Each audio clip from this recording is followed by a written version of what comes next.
Assalamualaikum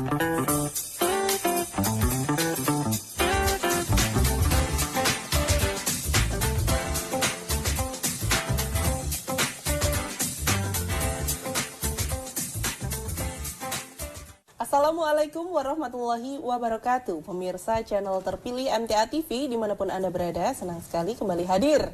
Program Saatnya Wanita Berbicara bersama saya, Afifah Hansa. Nah pemirsa, hari ini kita bersama dengan Ibu Sri Purwaningsih, Magister Sains Psikologi. Nah kalau sudah ada Bu Pur, berarti hari ini SBB kita akan membahas mengenai permasalahan seputar rumah tangga. Dan tentu saja Anda nanti akan berkesempatan untuk bergabung bersama kami baik melalui line telepon maupun SMS WhatsApp di nomor yang akan saya sebutkan untuk mengirimkan pertanyaan-pertanyaan yang berkaitan dengan tema yang akan dibahas pada hari ini. Nah, hari ini kita akan masih di seputar tema besarnya yaitu prinsip-prinsip dalam hidup berumah tangga. Untuk subtemanya masih di subtema yang kedua yaitu mengerti hak dan kewajiban masing-masing.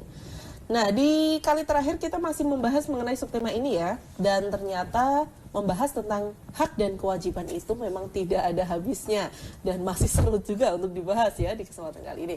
Baik, langsung saja kita akan sapa Bu Pur yang sudah siap di studio. Assalamualaikum warahmatullahi wabarakatuh Bu Pur. Waalaikumsalam warahmatullahi wabarakatuh. Alhamdulillah ketemu lagi. Kita masih ngobrolin subtema yang sama ya Bu ya? Iya. Ternyata untuk urusan hak dan kewajiban ini kayaknya sengit ya. Sengit ya. Iya. Saling bersaing gitu. Iya, hak saya dong gitu. Iya. Kok bukan kewajiban saya gitu. Aduh, iyalah. Saya juga kayak gitu kadang-kadang. Nah, mungkin pemirsa juga ada punya masalah atau punya kasus gitu ya di rumah tentang hak dan kewajiban antara suami istri yang berakhir sengit. Boleh ya nanti di-share di kita melalui line telepon maupun SMS. Baik, sebelum itu langsung saja kita akan berikan kesempatannya kepada Bu Pur untuk menjelaskan subtema kali ini. Silakan Bu Pur. Ya, terima kasih. Assalamualaikum warahmatullahi wabarakatuh. Pemirsa yang bahagia, yang berbahagia dimanapun berada, alhamdulillah, puji syukur kita panjatkan kehadirat Allah Subhanahu wa Ta'ala yang telah banyak sekali memberikan kenikmatan kepada kita. Juga sholawat dan salam semoga selalu tercurah kepada junjungan kita Nabi besar Muhammad Sallallahu Alaihi Wasallam, juga untuk para keluarganya, para sahabatnya, dan para pengikutnya yang setia sampai akhir zaman. Para pemirsa yang berbahagia, kita masih melanjutkan tema yang lalu tentang prinsip-prinsip dalam hidup berumah tangga. Ya. Jadi yang pertama meluruskan niat. Ya, kita mengingat kembali pelajaran yang lalu ya, meluruskan niat bahwa niat kita berumah tangga adalah semata-mata untuk beribadah kepada Allah Subhanahu Wa Taala. Jadi kalau dikatakan sebagai ibadah maka berumah tangga ini adalah ibadah yang terlama dan terpanjang. Kalau sholat mungkin ada batasnya ya, selesai begitu. Puasa juga begitu. Puasa Ramadan sebentar lagi kita akan puasa Ramadan itu 1 bulan. Setelah itu selesai ya. Yang lain-lain juga demikian. Tapi kalau hidup berumah tangga ini ibadah yang sangat lama ya. Tidak ada akhirnya mungkin begitu. Mudah-mudahan tidak berakhir ya, rumah tangganya tidak berakhir. Ibadah terus. Itu harus kita syukuri juga bahwa ternyata dengan kita berkeluarga, kita membina hidup rumah tangga, berarti kita selalu bisa dalam kerangka ibadah. Semua yang kita lakukan di dalam hidup berumah tangga itu adalah nilainya ibadah. Asal kita luruskan niat kita bahwa saya hidup berumah tangga adalah untuk ibadah.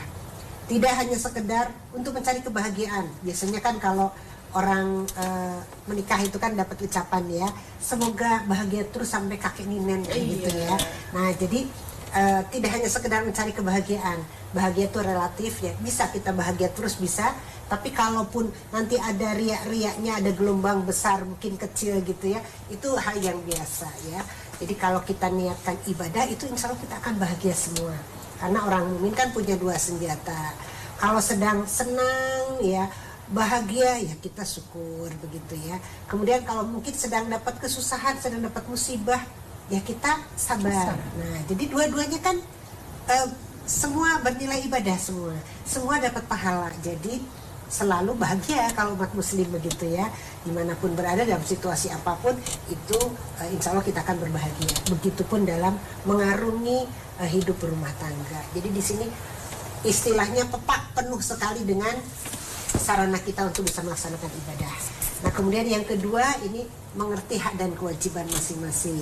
Itu sudah sering kita bahas bagaimana suami sebagai pemimpin ini yang menentukan arah ya, jalan akan dibawa kemana keluarga ini jalannya. Ini tentu harus berlandaskan nilai-nilai agama. Kemudian istri nanti kewajibannya adalah taat kepada suami. Seringkali mungkin dalam perjalanan ini yang namanya masing-masing ini tidak bisa melaksanakan hak dan kewajibannya dengan baik. Ada kalanya istri mengatakan bahwa ya saya mau-mau saja taat sama suami, asal suami saya juga memenuhi semua kewajibannya terhadap saya begitu ya. Seperti tadi oleh Mbak Afifah sudah di depan tadi ya, sudah dicuplikan di depan. Ini kadang-kadang sering saingan ya, sengit-sengitan begitu ya antara suami dan istri. Saya akan melaksanakan kewajiban saya kalau suami juga melaksanakan kewajibannya dengan baik. Nah, dalam hal ini mungkin dalam tema kali ini saya ingin membawa bahwa kita laksanakan hak kita laksanakan kewajiban kita dengan baik, maka nanti hak kita juga akan kita dapati. Jadi maksudnya di sini kita melaksanakan hak kita baik sebagai suami maupun sebagai istri tidak melihat bagaimana pasangan kita begitu. Bagaimana pasangan kita, apakah mau melaksanakan kewajibannya atau tidak, kita tidak melihat. Karena kenapa? Karena kita kembali ke nomor satu dulu, bahwa tujuan kita adalah ibadah kepada Allah. Jadi lurus niatnya adalah hanya untuk Allah. Saya di sini sekarang sesudah saya menikah, saya berperan sebagai istri. Saya berperan sebagai ibu. Dan saya harus mempertanggungjawabkan, karena semua kita adalah pemimpin ya, kita harus mempertanggungjawabkan tugas-tugas saya sebagai istri dan sebagai ibu kepada Allah, bukan kepada suami. Maka saya harus melaksanakan tugas saya dengan sebaik-baiknya kepada Allah. Kemudian kalau kita punya kebutuhan, kita punya keinginan, sesuatu yang mungkin tidak tercukupi, kita mohonnya kalau nggak kepada suami, kita tidak usah merengek-rengek atau marah-marah kepada suami untuk minta hak kita, tidak perlu ya, karena kita gantungan kita hanya kepada Allah. Jadi Allah itu maha kaya ya, maha penguasa yang memiliki segalanya. Kita minta saja sama Allah. Kalau suami kan tidak seperti Allah jelas ya. Maksudnya terbatas, kemampuannya terbatas. Jadi kita mintanya kepada Allah. Kita mohon rezeki mohon kepada Allah. Mohon kesehatan mohon kepada Allah. Semuanya kita minta kepada Allah saja ya. Jadi saya akan melaksanakan tugas saya dengan sebaik-baiknya. Perkara nanti suami mau melaksanakan apa tidak itu terserah, tanggung jawabnya suami kepada Allah begitu. Itu akan lebih enak gitu ya, perasaan kita akan lebih enak. Jadi tidak usah harus gontok-gontokan tadi ya, gontok-gontokan atau saingan begitu ya. Mungkin saya ceritakan kembali ada sebuah permainan begitu dalam sebuah pelatihan ya. Bagaimana peserta pelatihan itu dimasukkan ke dalam sebuah ruangan. Di dalam ruangan itu sudah ada balon yang bisa terbang itu ya. Di ruangan balon bisa terbang, terus ada talinya begitu. Ada nama masing-masing dari semua peserta itu. Udah disebar balonnya warna-warni ya, merah, kuning, hijau, biru gitu. Kemudian peserta itu suruh masuk ke dalam ruangan, disuruh mengambil,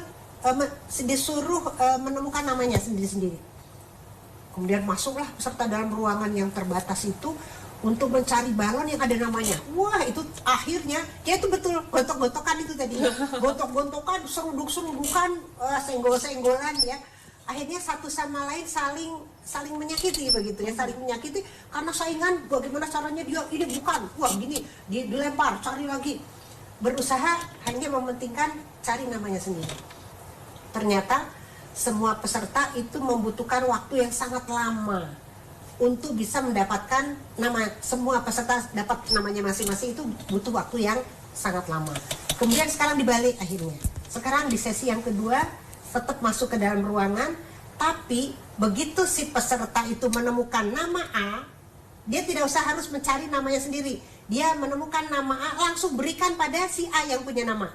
Si ini menemukan nama B, langsung diberikan pada yang punya nama. Itu ternyata dalam waktu yang sangat singkat. Semua sudah punya namanya sendiri-sendiri. Nah, berarti pelajaran yang bisa kita ambil di sini adalah bahwa kalau tujuan kita adalah menolong gitu ya, menolong, melaksanakan kewajiban kita untuk membantu saudara kita, itu kita berikan dengan sendirinya kita akan ada yang membantu begitu. Jadi kalau kita membantu orang lain, dengan sendirinya Allah tuh akan memberikan bantuan kepada kita lewat tangan Allah, sehingga orang lain mudah memberikan bantuan kepada kita. Jadi setiap dapat langsung berikan kepada yang berhak, itu kita pun nanti akan diberi gitu. Ada yang memberikan langsung tiba-tiba nama saya begitu. Tidak usah kita harus seruduk mencari nama kita sendiri, itu lebih lama dan lebih sakit begitu kalau kita bersaing. Jadi satu sama lain merasa ada persaudaraan yang baik, ada saling menolong, saling membantu, saling bekerja sama. Itu ternyata seperti itu akan memudahkan semua tujuan akan lebih tercapai dengan baik. Maka di sini kita sebagai istri laksanakanlah kewajiban kita dengan sebaik-baiknya, maka nanti dengan sendirinya suami itu juga akan memberikan haknya kepada kita, tidak usah kita minta ya. Jadi satu sama lain itu sebetulnya saling mengait ya, ada kewajiban saling mengait. Satu tidak melaksanakan kewajiban nanti bisa jadi berpengaruh yang lain. Maka kalau kewajiban dilaksanakan dengan baik, maka semuanya akan jadi baik. Mungkin ingat cerita saya seminggu yang lalu tentang handuk basah itu. Handuk basah, suami tidak melaksanakan kewajibannya menyimpan handuk di tempatnya ya, di tempat handuk itu. Tidak usah dengan marah, tidak usah dengan emosi istrinya, udah aja simpan aja langsung di handuk sama istrinya begitu ya. Di mana suami mengatakan disimpan. Itu lama-lama suami ternyata sadar sendiri, duh istri saya kok sabar sekali ya melayani saya, handuk saya selalu istri saya yang menyimpankan kembali ke rak handuk. Udah kalau gitu saya jangan sampai lupa kembali menyimpan ke rak handuk. Itu suami dengan mudah sadar daripada harus dimarahin setiap hari oleh istrinya, nanti malah jadi bertengkar kan, akhirnya jadi lama-lama perangnya jadi tambah besar, terus diem-dieman, jadi nggak akur akhirnya. Nah itu hal yang kecil, insya Allah kita laksanakan saja kewajiban kita dengan sebaik-baiknya, maka nanti Allah akan memberikan apa yang menjadi kebutuhan kita.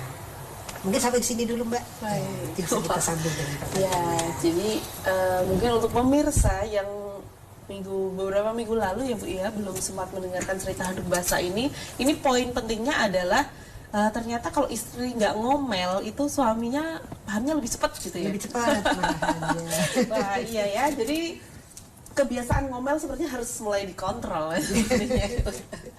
Baik, nah pemirsa silahkan bagi Anda yang ingin bergabung bersama kami, ingin bertanya mengenai tema yang kita bahas hari ini, Anda bisa menghubungi kami melalui line telepon di 0271 679 3000, SMS WhatsApp 0811 255 3000. Baik, poin yang saya dapatkan di pembicaraan kita hari ini adalah ternyata dalam berumah tangga pun meskipun kita sebagai istri saya, saya sebagai istri kan pengen ya Bu ya diayomi suami, kadang-kadang pokoknya semua kebutuhan tuh dipenuhi gitu ya, pokoknya apa yang saya pengen walaupun saya nggak harus ngomong, suami tuh harus tahu sendiri. Ya ini ilmu kebatinan. Tapi ternyata salah ya, harusnya niatnya nggak begitu ya Bu ya, sama Allah harusnya. Saya bekerja nih buat Allah, makanya harus baik-baiknya. Entah deh nanti feedbacknya sama suami gimana gitu. Kadang kan nggak terima Bu, kita sudah melayani baik, suami cuek-cuek aja tuh, muji enggak, malah ngeritik terus. Nah ini kadang-kadang yang jadi ikhlasnya tuh kayak kurang gitu loh Bu. Gimana ya Bu ya? Kalau ikhlasnya karena suami kan jadi seperti itu. Iya ya Bu kita ya. memang ikhlasnya karena Allah. Karena Allah tidak pernah kecewa. Betul sekali. Jadi misalnya feedback dari suami nggak seperti yang kita harapkan, tidak apa-apa. Tidak apa-apa. Ini adalah PR besar gitu. Aduh, baiklah. Nah, nanti di sesi kedua kita akan buka kesempatannya untuk pemirsa semuanya ya. Pertanyaannya silahkan di nomor yang sudah saya sebutkan tadi. Namun sebelum itu kita akan jeda sejenak. Pastikan Anda tetap bersama kami di program Saatnya Wanita Berbicara. Kami akan segera kembali sesaat lagi.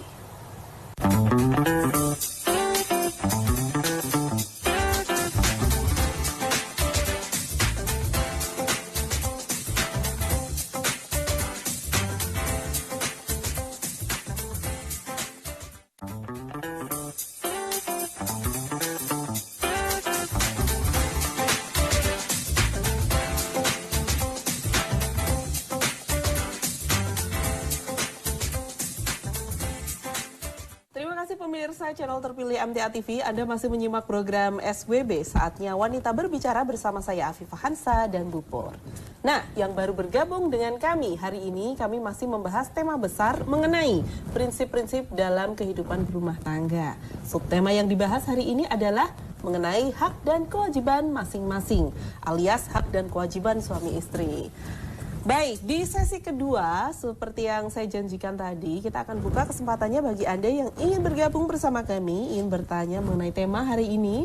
Anda bisa menghubungi kami melalui line telepon di 0271 679 3000, SMS WhatsApp 0811 255 3000. Baik, Bu Pur, ini sudah ada beberapa pertanyaan yang masuk. Langsung saja kita akan bacakan.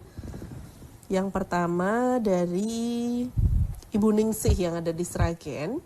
Ibu, tolong berbagi nasihatnya. Soalnya ini suami saya juga sedang mendengarkan. Suami saya itu kalau kunci atau handphone terselip, belum ketemu, sukanya marah-marah dengan nada keras. Tolong Bu dibagi nasihatnya. Terima kasih. Ya, Ibu Ningsih yang ada di Sragen, ini ternyata saya juga pernah mengalami seperti itu ya. Kalau kita tergesa-gesa biasanya, aduh handphone saya ketinggalan tuh berapa kali ya pernah ya. Kunci juga begitu, kunci ketinggalan. Padahal tidak bisa masuk rumah, sudah bawa kunci sendiri-sendiri pun kuncinya ketinggalan. Akhirnya kan ya jadi susah semua. Nah, dalam situasi kepepet seperti itu biasanya kita yang cepat adalah emosi biasanya. Maka untuk pelajaran ini ya, untuk pelajaran suami maupun istri maupun kita semua, segala sesuatu memang harus kita persiapkan, jangan mepet ya, jangan mepet. Ini seringkali saya kalau anak-anak di sekolah tuh banyak yang minta izin pagi-pagi baju seragamnya keliru begitu. Kemana seragamu? Bu, baru saja masuk laundry pada 3 hari kemudian baru jadi. Lah kenapa, kapan dimasukkan laundrynya? Tadi malam. Lah kenapa tadi malam lupa? Seperti itu. Ada kadang-kadang baru saya rendam Bu tadi malam, hari ini belum kering. Ya jelas kalau direndamnya tadi pagi atau tadi malam belum kering. Harusnya nyucikan berapa hari yang lalu. Begitupun kalau kita besok mau pakai seragam apa ya, mungkin yang mau berangkat mengajar atau berangkat bekerja, malamnya jangan paginya baru disetrika. Kalau mati lampu nggak bisa setrika, bajunya kusut kan. Jadi malamnya sudah dipersiapkan. Begitupun anak-anak yang mau pakai seragam ya, kalau mau dimasukkan laundry 3 hari sebelumnya sudah dimasukkan laundry. Kalau mau dicuci ya berapa hari sebelumnya begitu sudah dicuci, sehingga diperkirakan saat besok pagi mau berangkat itu sudah siap. Begitupun dengan Bapak ini, kalau HP itu dianggap merupakan hal yang penting, itu pagi bangun tidur kalau perlu segera dimasukkan tas begitu Pak. Kunci juga begitu ya. Kunci kalau itu hal yang penting dimasukkan tas. Kalau perlu memang kita punya kunci-kunci cadangan ya. Ada kunci yang disimpan di dompet, ada yang kunci yang di tempat tersembunyi yang di rumah begitu ya.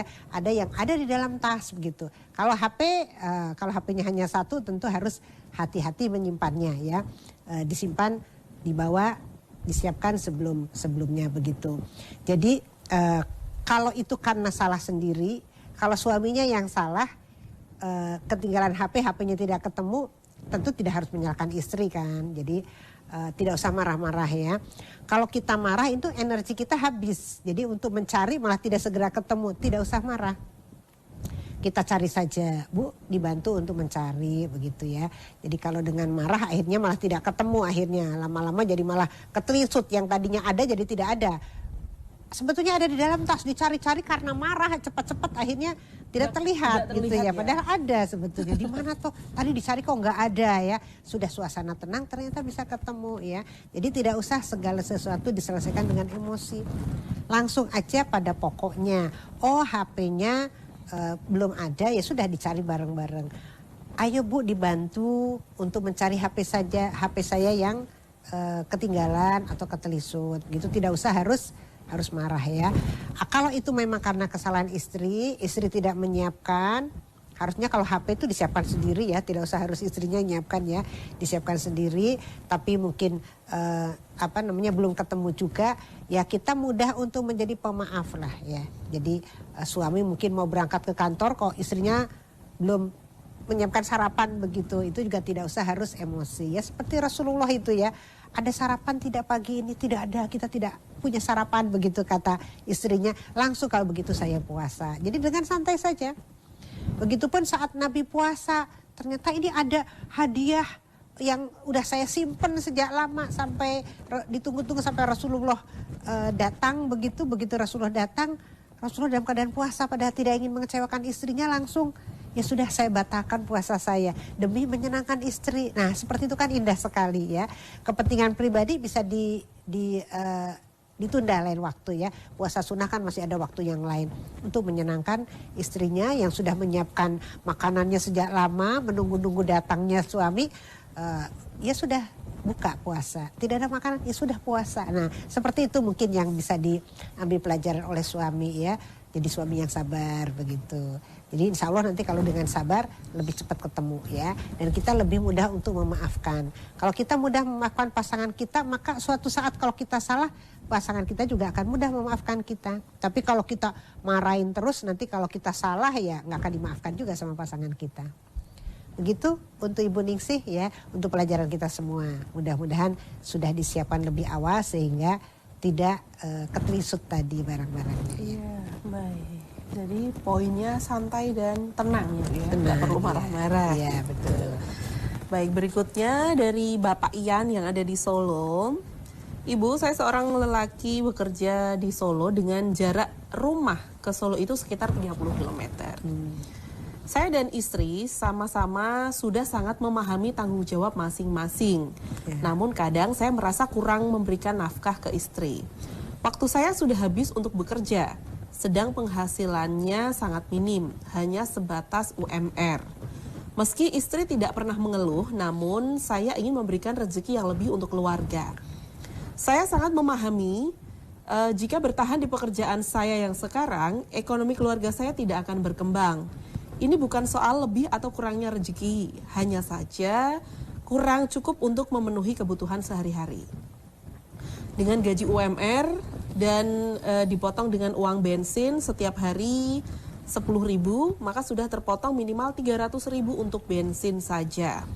Sebagai seorang lelaki, saya sebetulnya punya skill di bidang wirausaha.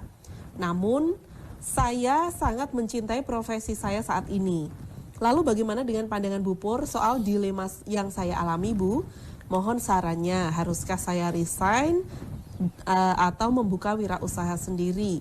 Sedangkan istri saya saat ini sangat berbakat di bidang kuliner. Ya, jadi ini ada profesi yang sudah disukai begitu ya. Apalagi kalau sudah berprofesi kemudian diniati untuk ibadah tadi, wah itu akan lebih wow itu ya. Hasilnya akan lebih baik begitu ya. Jadi kadang-kadang mungkin kita dapatnya jumlahnya kelihatannya sedikit, tapi ternyata itu berkahnya banyak. Jadi kalau niatnya adalah untuk Allah, ternyata bisa jadi berkah ya.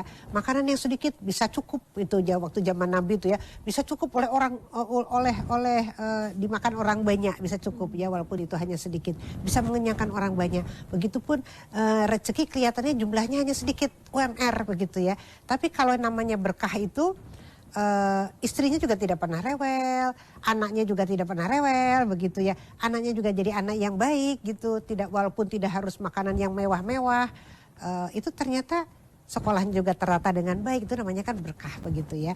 Nah kemudian kalau sekarang apalagi punya skill di bidang wirausaha, istrinya juga di bidang kuliner, ini bisa dimanfaatkan kolaborasi sama istri, tetap bekerja di bidang itu yang sudah disukai dan dicintai itu, kemudian minta ini juga kepada istri, persetujuan istri. Kalau istri memang sudah setuju, berarti dia akan terima dengan UMR tadi. Maka bagaimana kalau kita ingin meningkatkan, gimana kalau kita wirausaha? Nah itu kan bisa istrinya yang masak, nanti suaminya mungkin bagaimana itu nanti bisa dititipkan atau bagaimana nanti istri yang bergerak kan begitu, yang waktu luangnya lebih banyak ya. Kalau suami kan memang pekerjaannya sudah waktunya sudah full gitu ya. Jadi ini istrinya nanti insya Allah diniati dengan niat yang baik ya, ini akan ingin mencari rezeki yang halal, insya Allah tidak apa-apa. Sekarang kan banyak istri baik hati ya, Baik hati. ikut menyingsingkan lengan untuk membantu nafkah keluarga ya. Nah mudah-mudahan itu, jadi diniati dengan ibadah ya, diniati yang baik, ini juga untuk mencari rezeki, untuk menyenangkan, membahagiakan keluarga. Insya Allah istri juga nanti akan mau membantu ya, mudah-mudahan nanti tambah berkah rezekinya begitu. Jadi tidak masalah wirausaha, insya Allah nanti dapat jalan, malah lebih banyak dari sana nanti dapatnya, mudah-mudahan ya. Saya doakan mudah-mudahan berhasil wirausahanya. Iya. Ajar aja semuanya gitu ya. Iya, semuanya bisa Jangan dilakukan. milih, kalau bisa dua kenapa milih satu? Iya. Gitu. Tidak berlaku bagi istri itu ya. Oh iya tuh. Iya. Bagi Ini hal lain. Hal lain ya. Iya. Biasanya Iya. peka loh, ini peka. Wah, ini Kalau sensitif ini Bu. Baik. Jadi seperti itu ya. Kadang memang konsep rezeki mungkin ya Bu ya, yang perlu kadang kita harus lebih luas mungkin wawasannya atau apa gitu ya Bu ya. Iya, jadi Usahanya juga semangat. sesuatu kalau halal itu bisa jadi berkah, Mbak. Tapi kalau banyak tapi tidak halal malah jadi malah merusak itu tadi, jadi penyakit ya.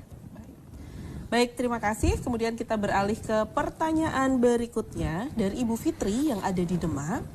Ibu, saya dengan suami sejak 3 bulan setelah menikah kami sudah LDRan.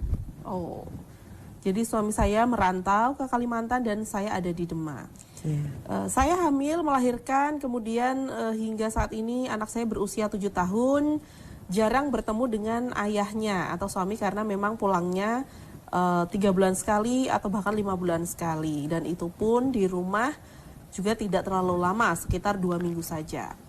Nah, saat ini anak lelaki saya melihatnya itu sebagai anak yang cengeng, dikit-dikit nangis dan mudah tersinggung hatinya. Saya jadi berpikir, Ibu, apakah ini karena dia tidak mendapatkan kasih sayang ayahnya sejak bayi atau bagaimana? Mohon solusinya, terima kasih. Ya, jadi ini salah satu problem yang LDRan mungkin ya, jadi jauh dengan bapaknya. Sebetulnya seorang anak lelaki dia memang membutuhkan figur ayah begitu ya, tapi tidak menjadi hambatan kalau suaminya jauh ya. Figur ayah bisa dia dapatkan figur laki-laki begitu yang ada di belakangnya dia, tidak harus dari ayahnya, bisa dari kakeknya, bisa dari pak D-nya, bisa dari omnya gitu, bisa juga dari orang yang dekat, mungkin pak gurunya, itu nggak masalah. Jadi bisa jadi tidak harus banyak orang yang single parent ya Ibu ya. Orang single parent dia memang tidak punya ayah, ayahnya sudah meninggal umpamanya begitu ya, atau mungkin bercerai dia tidak punya ayah. Tapi ibu itu bisa mendidik anaknya dengan baik, anaknya pun juga tidak masalah. Tapi tetap ada figur ayahnya. Jadi kalau dia memang butuh rengkuhan kasih sayang seorang ayah, ya ada kakeknya yang bisa merengkuh, ada pak D-nya, ada omnya, ada gurunya, ada ustadznya, jadi gitu banyak. Maka ibu harus mengenalkan dia kepada sosok laki-laki yang baik begitu. Ibu boleh pilih, umpamanya di masjid ada orang yang baik, yang soleh, yang selalu ke masjid, didekatkan anaknya ke sana supaya dia senang ke masjid, dekat dengan orang itu, sehingga nanti meniru figur-figur teladan dari seorang laki-laki itu, dia ada teladan yang bisa dia tiru setiap harinya. Atau minta supaya padenya ngampiri kalau mau ke masjid, atau kakeknya atau bagaimana begitu. Jadi bisa tetap ada figur laki-laki yang bisa jadi teladan dia. Maka nanti harus aktif ini mencari siapa. Mesti kan ibu kan punya tetangga, punya saudara begitu ya, yang bisa dekat dengan anak laki-laki ini tadi. Jadi didekatkan begitu Ibu. Tetangga juga nggak masalah ya. Dia sering main ke sana, sering diajak, ya itu tadi, diajak pengajian bareng atau diajak ke masjid bareng, begitu mengaji bareng, itu bagus sekali, sehingga dia tidak merasa kesepian. Bisa jadi dia rela memang kesepian, tidak punya teman dekat begitu. Jadi memang kita yang harus mengenakan dengan figur-figur teladan tadi ya. Bisa juga mencarikan teman yang dekat bagi temannya. Jadi jangan dilarang. Kadang ada orang tua yang sangat khawatiran kalau anaknya main, suruh di rumah aja. Ya kan bete kalau di rumah terus. Sekarang kalau anak-anak sekarang itu kalau di rumah akhirnya main HP yang banyak ya. Itu juga tidak mendidik, tidak baik. Maka di rumah ya dikasih ring basket gitu Bu, dikasih bola-bola yang banyak, dikasih apalah pasir begitu. Jadi anak bisa aktif bergerak, diajak ke kolam renang, diajak manjat pohon, ya nggak masalah seperti itu sehingga anak tidak merasa kesepian. Atau dibelikan kelinci di rumah untuk dia bisa berkasih sayang dengan hewan juga begitu ya. Kalau perlu kalau rumahnya di desa itu dibelikan kambing biar diajak ngarit, diajak memelihara hewan, dia ada terasah rasa kasih sayangnya kepada sesama makhluk Allah begitu. Memberi makan kambing itu kan merupakan kebahagiaan tersendiri ya. Beri makan kelinci, beri makan kambing, ayam dan sebagainya. Itu atau burung merpati, mainan burung merpati itu banyak yang bisa dilakukan sehingga anaknya tidak merasa kesepian dan mudah-mudahan tidak rewel lagi begitu. Baik. Jadi harus dicarikan sosok ayah ideologis gitu ya. Ayah biologisnya kan sedang cari uang nih. Baik, iya memang tapi sebenarnya anak itu memang perlu ya Bu sosok ayah dan ibu. Sosok orang tua yang komplit. Iya. Baik. Baik, terima kasih Bu Fitri yang ada di Demak. Kemudian berikutnya, pertanyaan berikutnya. Dan sekali lagi ya, mungkin pemirsa ada yang ingin bergabung bersama kami, silahkan di 02716793000, SMS, WhatsApp 08112553000. Baik, pertanyaan berikutnya. Ini minta dirahasiakan namanya Bu. Dari hamba Allah yang ada di Tasikmalaya. Ibu, saya seorang suami dengan 1 orang anak. Rencananya saya ingin menceraikan istri saya karena selama ini istri saya ini orangnya tidak peka dan cenderung mengabaikan kewajibannya terutama dalam mengasuh anak kami yang masih berusia 3 tahun. Saya saat ini bekerja di bidang bangunan. Jadi tidak bisa mengawasi istri saya yang ada di rumah. Saya takutnya anak saya malah diapa-apakan, jadi saya ingin menceraikannya. Apakah nanti hak asuhnya bisa saya ambil, Ibu, mengingat anak saya masih kecil? Terima kasih. Sebelumnya ini ada penelpon gimana? Ya, boleh diangkat dulu ya? Bagi kita sapa penelpon terlebih dahulu. Halo, Assalamualaikum. Halo, Assalamualaikum. Silakan.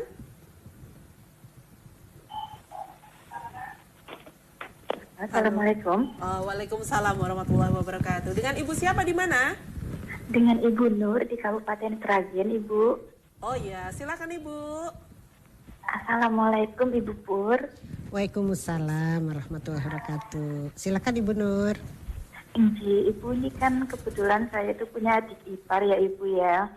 Itu baru aja ikut itu Bu mengaji Quran dan Sunnah. Lalu saya itu kepengen menjodohkan adik ipar saya itu dengan orang yang ngaji juga. Apakah yang saya lakukan itu betul ya Bu ya? Dan harus bagaimana saya maksudnya untuk bisa menyatukan itu Ibu. Terima kasih nasihatnya. Assalamualaikum warahmatullahi wabarakatuh. Waalaikumsalam warahmatullahi wabarakatuh. Ibu Nur yang di Sragen punya ipar. Oh begitu. Mau dijodohkan.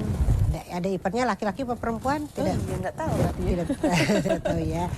Jadi Ibu Nur yang mungkin punya maksud baik ya, ingin menjodohkan iparnya, mencarikan jodoh bagi iparnya, itu tentu sebuah niat yang baik ya. Jadi kalau kita bisa menjodohkan orang tuh pahalanya banyak ya, kan memberikan kebahagiaan kepada orang lain untuk mendapatkan jodohnya ya. Jadi itu suatu niat yang baik. Iparnya ingin dijodohkan dengan orang yang sudah ngaji begitu ya. Caranya bagaimana? Jadi itu tidak masalah Bu Nur, tidak masalah. Kemudian saya tidak tahu ini iparnya laki-laki atau perempuan. Kalau iparnya ini laki-laki, tentu Bu Nur harus minta tolong kepada suaminya ya, yang laki-laki kan masalahnya ya, laki-laki. Tapi kalau iparnya perempuan nanti mungkin Bu Nur bisa mencarikan pandangan begitu. Biasanya kalau di tempat pengajian itu kan ada pimpinan cabang begitu ya, pimpinan perwakilan. Itu bisa menyampaikan kepada pimpinan cabang atau perwakilannya, ini ada ipar saya sudah waktunya untuk mencari jodoh begitu, ingin mendapatkan jodoh orang yang ikut pengajian di sini, nanti biar dicarikan pandangan oleh ketua perwakilannya begitu. Nah kemudian Kalau mungkin iparnya juga belum ikut mengaji, alangkah baiknya kalau diajak mengaji terlebih dahulu supaya nanti punya visi dan misi yang sama ya. Biasanya nanti kalau orang yang sudah dia mengaji, dia juga akan mencari orang yang paham agama juga begitu. Nanti kalau kefahaman agamanya belum baik, dia juga jadi ragu, apakah suami saya bisa membawa saya, memimpin saya. Kalau agamanya belum baik, maka supaya meyakinkan orang yang akan diajak untuk berjodoh itu nanti diajak ngaji dulu, karena mengaji itu kan mencari ilmu agama. Nanti juga diajarkan tentang bagaimana berkeluarga yang baik dan sebagainya. Itu biasanya lebih paham. Jadi kalau diajak ngaji terlebih dahulu iparnya, nanti supaya visi misinya sama, itu nanti akan mudah untuk bisa mendapatkan jodoh. Jadi begitu untuk Ibu Nur yang ada di Sragen. Mudah-mudahan nanti bisa mendapat jodohnya, bisa cocok begitu, dan bisa berkeluarga dengan baik begitu Bu Nur. Ya. Itu ya Bu Nur, semoga bermanfaat. Nah, kita kembali ke pertanyaan yang membuat Bu Pur menghela nafas sesaat ya. Sedih ya Bu ya. Baik, jadi saya ulangi sedikit. Ada seorang ayah yang berencana ingin menceraikan istrinya, punya anak satu, karena istrinya ini dianggap lalai dan tidak peduli, utamanya dalam urusan mengasuh anak yang saat ini masih 3 tahun. Dan pertanyaannya, setelah bercerai nanti apakah saya bisa mendapatkan hak asuh anak saya tersebut? Nah, kita kembali ke tema kita tentang hak dan kewajiban masing-masing ya. Bahwa suami tugasnya tidak hanya mencari nafkah ya. Suami mencari nafkah kemudian nanti langsung menuntut pokoknya istri harus bisa melaksanakan kewajibannya dengan baik. Tidak hanya sekedar itu. Mencari nafkah juga iya, tapi juga suami yang utama adalah memberikan pendidikan kepada istrinya. Sudahkah Bapak sebagai suami ini memberikan pendidikan kepada istri? Mengajarkan istri untuk bisa menjadi ibu yang baik? Mengajari istri nilai-nilai agama, mendidik agama dengan baik. Kalau dia agamanya sudah terdidik dengan baik, dia akan mengerti hak dan kewajibannya sebagai istri. Dia akan bisa membimbing anaknya dengan baik begitu. Walaupun Bapak tinggal untuk bekerja, tidak masalah, dia bisa. Jadi dalam hal ini berarti istri belum punya kemampuan untuk bisa mengasuh anak dengan baik. Dan Bapak sebagai suami yang punya tanggung jawab untuk mau membimbing istrinya supaya bisa menjadi ibu yang baik. Jadi menurut saya jangan tergesa-gesa diceraikan dulu Pak. Dibimbing dulu. Siapa tahu selama ini Bapak belum membimbing. Jadi Bapak belum melaksanakan kewajiban Bapak sebagai suami dengan baik untuk memberikan pendidikan kepada istrinya. Jadi diajari istrinya. Kalau perlu diajak untuk ikut pelatihan pranikah walaupun sudah nikah ya. Iya, kan balik lagi ya Bu ya. Balik lagi. Berarti kan belum tuh yang dulu kan ikut kajian pranikah. Ada tuh pelatihannya Pak. Kemudian juga dibelikan buku-buku ya. Diajak mengaji mungkin supaya mengerti nilai-nilai agama. Itu kewajiban Bapak sebagai suami memberikan pendidikan kepada istrinya. Nah nanti kalau istrinya sudah paham, dibimbing juga, tidak hanya sekedar diajak ikut kajian-kajian ya, tapi juga dibimbing ya. Dibimbing sholatnya, ibadahnya ya, yang lain-lain juga dibimbing oleh Bapak. Sampai ada istri nggak bisa masak aja diajari kok sama suaminya. Ada suami yang sabar seperti itu ya. Nah itu suami yang baik gitu ya. Nah kemudian nanti kalau sudah kan nanti istri akan bisa berubah Pak. Kalau Bapak itu nanti sabar dalam mendidik istri, sabar juga dalam mendidik anak. Jadi Bapak juga memberikan contoh dan teladan kepada istri bagaimana seharusnya anak kita didik seperti apa, kita perlakukan seperti apa. Itu diberi contoh dan teladan dulu, baru nanti istrinya bisa meniru. Kalau hanya ditinggal untuk cari nafkah, istrinya sudah tahu sendiri, ya istri mungkin belum paham. Jadi jangan tergesa-gesa diceraikan Pak. Diajari dulu. Nanti dipantau dalam berapa lama. Kalau nanti mungkin sudah lama ternyata tidak mau berubah, nah baru Bapak boleh ya memutuskan untuk menceraikan. Tapi sementara ini menurut saya diajari dulu, dididik dulu istrinya. Kalau usia 3 tahun itu kan masih usia balita. Biasanya hak asuh diberikannya pada istri Pak. Ya makanya supaya Bapak timbang-timbang dulu. Nanti kalau dia sudah dianggap sudah melewati masa balitanya, itu bisa dipertimbangkan mana yang lebih bisa mendidik dia. Tapi kalau masih di bawah balita begitu, biasanya itu ibunya diberikan kepada orang tuanya, ibunya biasanya. Jadi sayang nanti kalau diceraikan Bapak juga tidak bisa bersatu dengan putranya. Nanti kalau bapak cerai sama istri lah, bapak juga kerja di luar kota, siapa yang akan mendidik anaknya? Mau dititipkan ke tetangga, kan malah lebih nggak baik lagi. Jadi masih mending dititipkan ke ibunya ya. Dititipkan Iya, ke ibunya. ke ibunya. Jadi dianu dulu ya Pak ya, ditunda dulu lah cerainya. Didik dulu anunya, istrinya. Ya. Ya, terima kasih untuk hamba Allah yang ada di Tasikmalaya, dan itu menjadi pertanyaan terakhir kita Bu untuk hari ini. Alhamdulillah. Sebelum kita akhiri Bu, ada yang ingin ditekankan di ujung acara, silakan. Iya, jadi tentang hak dan kewajiban di sini masing-masing, bukan kok kita itu tadi menuntut hak kita ya lebih dahulu, tapi kita harus melaksanakan kewajiban kita dulu dengan sebaik-baiknya, baru kita bisa menuntut hak ya. Padahal saya sendiri yakin kalau kita melaksanakan kewajiban kita dengan baik, itu nanti hak kita akan kita terima apa? Akan kita terima. Tiba-tiba istrinya kok terus jadi manut, terus jadi baik, begitu ya. Kalau kita niatnya kita ikhlaskan niat kita hanya untuk Allah dan kita mohon pertolongan kepada Allah, kita laksanakan kewajiban kita dengan sebaik-baiknya, itu insya Allah nanti Allah yang akan memenuhi semua kebutuhan kita.